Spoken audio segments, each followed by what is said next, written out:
दर्शन चौहान करके एक और व्यूअर हैं जिन्होंने क्वेश्चन पूछा हुआ है, sir which bank is good for export import business like service and forex rates. तो दर्शन जी आपका क्वेश्चन बहुत ही अच्छा है और नॉर्मली लोगों के दिमाग के अंदर ये क्वेरी वगैरह रहती है कि मुझे कौन से बैंक के साथ डील करना चाहिए। लेकिन दर्शन जी एक चीज़ आपको क्लियरली बताना चाहूँगा, see this is not the kind of thing कि ये बैंक बहुत ज़्यादा अच्छी है इसके साथ डील करो, ये बैंक बहुत ज़्यादा अच्छी है इसके साथ डील करो। And as a platform we can give a specific name कि इसी बैंक के साथ आपको डील करना चाहिए, लेकिन ऑब्वियसली ये आपको खुद को थोड़ा एनालाइज करना पड़ेगा और even I will request to go for that seriously, because अगर मैं आपको डायरेक्टली बोल भी देता हूँ, because I have seen number of experiences in our participants जहाँ पे लोगों को ये क्वेश्चन आता है कि एक ही ब्रांच, एक ही बैंक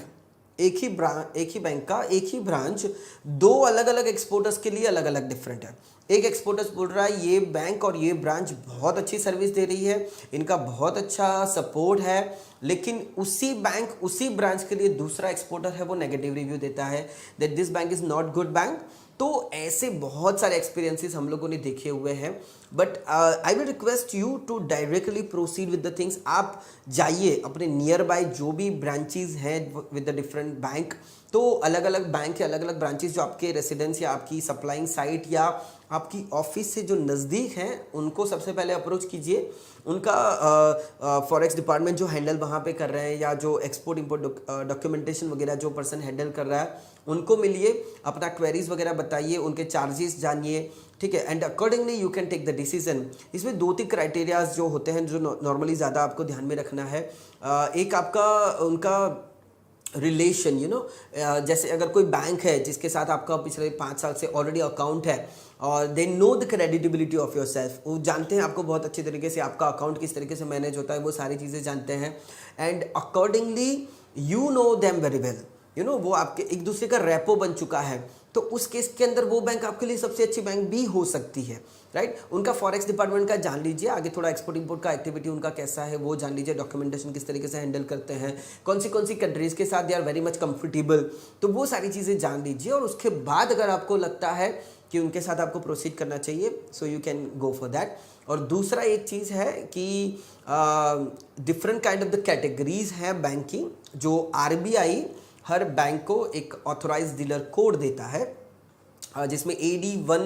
एक कैटेगरी होती है, AD1, AD2 and AD3 kind of the category. तो आई विल प्रिफर कि आप AD1 कैटेगरी बैंक्स में जा सकते हैं। You can have the list of this banks directly from the Google, आप वहाँ से देख सकते हो, सर्च कर सकते हो। सो AD1 category of the banks जिसके साथ आपका रिलेशन बहुत अच्छा है, और ऐसी बैंक जो आपके नियर बाय डिस्टेंस में है, ताकि आप उसको अच्छी तरीके से एक्सेस कर पाओ जब भी ज़रूरत पड़े, you can proceed with the. और एक्सपेंसेस थोड़ा आप देख सकते हैं किसी भी बैंक के, जो वो लोग लगा रहे हैं at the time of execution, at the time of receive the payment, at the time of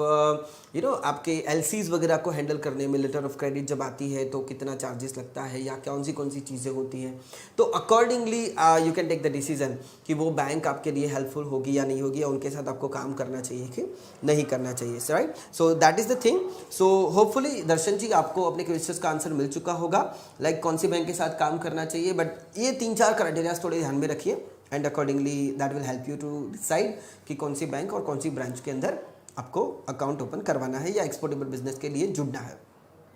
right. तो दर्शन जी अगर आपको आंसर अच्छा लगा है and if you really want to proceed further,